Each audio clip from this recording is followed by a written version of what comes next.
আসসালামু আলাইকুম। এই মুহূর্তে আমি যে মসজিদটির সামনে দাঁড়িয়ে আছি, এই মসজিদটি দেখতে একদম ৬০ গম্বুজ মসজিদের মতো। কিন্তু এই মসজিদটিতে ৬০ টি বা ৭৭ টি গম্বুজ নেই, মাত্র ৩ টি গম্বুজ রয়েছে।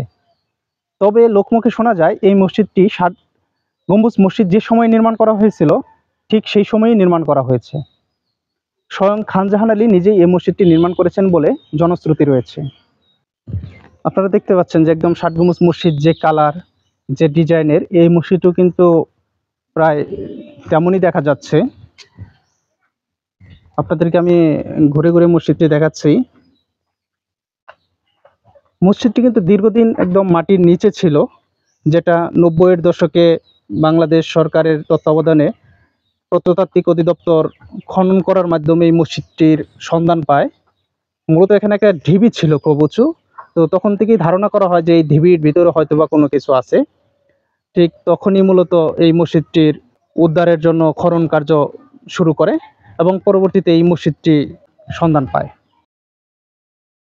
এবং তখন থেকে এই মসজিদটি প্রত্নতাত্ত্বিক অধিদপ্তরের লিস্টে রয়েছে। এখনও এই মসজিদে নামাজ পড়া হয়, যদিও এখন তালা দেওয়া, তাই আমি ভিতরে প্রবেশ করতে পারতেছি না। দেখতে পাচ্ছেন ৬টি গম্বুজ বিশিষ্ট বর্গাকৃতির এই মসজিদের দেওয়াল প্রায় ২৫ ফুট উঁচু এবং এর প্রস্থ প্রায় ৫ ফুট। ৪ কোণে রয়েছে ষষ্ঠকোণাকৃতির শক্তিশালী পিলার।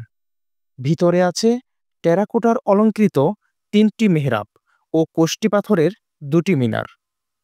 এই মসজিদটির খননকালে পাওয়া গেছে সুলতানি আমলের কিছু নিদর্শন, হাতে লেখা কোরআন শরীফ এবং একটি প্রাচীন তলোয়ার, যা এখনও মসজিদের ভিতরে সংরক্ষিত আছে। একদম কাছ থেকে যদি আপনাদেরকে দেখাই মসজিদটি, দেখেন একদম কত সুন্দর কারুকার্য করে মসজিদটি নির্মাণ করা হয়েছিল। যে কারুকার্য করে নির্মাণ করা হয়েছিল সেটা এখনো বোঝা যায় যে দক্ষ কারিগর দিয়ে এই মসজিদটি নির্মাণ করা হয়েছিল। তবে কে বা কারা এই মসজিদটি নির্মাণ করেছিল সেটা আসলে বলা যায় না। এখানে দেখা যাচ্ছে তথ্য অধিদপ্তরের একটা বিলবোর্ডও আছে এখানেও আসলে ১৯টি মসজিদের একটা লিস্ট দেওয়া হয়েছে, কারণ ঝিনাইদহ জেলার কালীগঞ্জ উপজেলায় এই প্রত্নতত্ত্ব অধিদপ্তর খননের মাধ্যমে ১৯টি মসজিদের সন্ধান পায়। সেই ১৯টি মসজিদের লিস্টও এখানে দিয়ে দেওয়া হয়েছে। আর এই মসজিদগুলা এর কাছাকাছি ছিল সবগুলা।